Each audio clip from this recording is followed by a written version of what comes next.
I just want to ask you why you don't like ranked choice voting, because Because explain it that still real trends quick. toward It duopoly is a more. ranked choice voting. It's just a type of ranked choice voting. No, it's not. Ranked choice voting is a terrible voting method, just like our choose one voting method. They're both terrible. Ranked choice voting, ranked choice instant runoff voting is worse.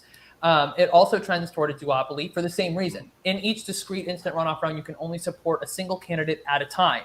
So it has the same exact vote splitting effect. But there are other problems that it brings up where like ranking a candidate higher can hurt them, ranking a candidate lower can help them. Things can backfire. Just simply voting in an election can actually backfire on you. That happened to Republicans in Burlington, Vermont.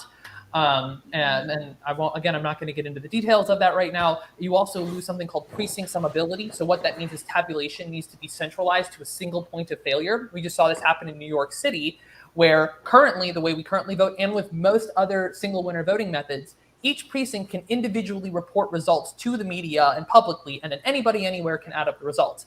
But in New York City, they had to centralize all of the ballots to a single point of failure, which just so happened to be a board of elections with a history of failure. And it was a mess.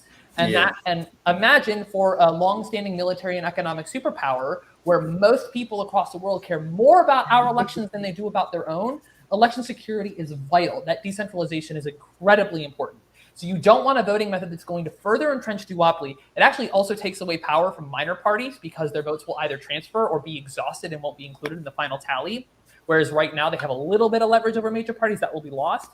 And you lose election security. So it's actually a step backwards. You do not want ranked choice instant runoff voting. It's a terrible method. Again, go to my site. You can learn more about it. But star voting and approval voting are the two primary recommendations for the United States right now.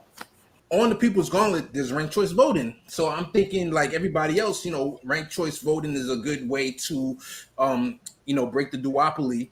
So I interview Sass, or we do that topic, and he just blows it out the water. Like I'm like, wow, okay, he really makes a great argument